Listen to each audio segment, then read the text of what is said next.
Now for this, the one-stop shop has been invented.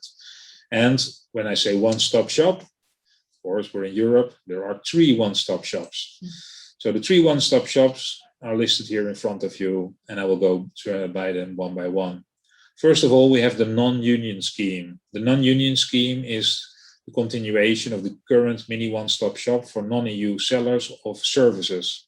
So currently it's open to digital services only, but it will be expanded to other services that are taxable in the country of the consumer as well. So that is the non-union scheme. I will address it in more detail later on. Secondly, and that is the core of the reform, the union scheme one-stop shop.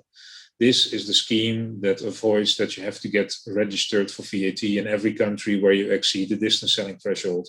So going forward, you only have to be VAT registered in countries where you actually sell goods from. So where you use a warehouse or a fulfillment center. That is the union scheme.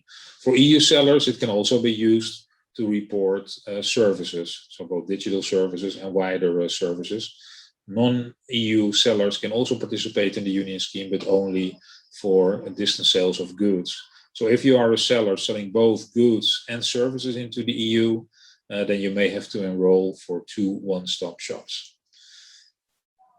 Then thirdly, there is the import one-stop shop, the import scheme, or IOSS, or IOS.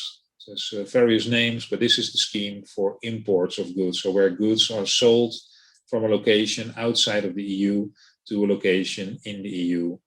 And so this is the third one, and that's for imported goods with the maximum value of 150 euros.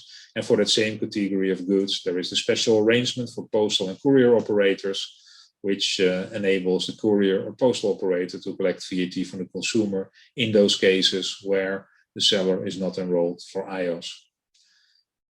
And then lastly, there is the marketplace as deemed seller, and that's an important change for marketplace sellers that are selling via marketplace, either imported distance sales or distance sales within the EU, and then the marketplace is deemed to take over the VAT obligation.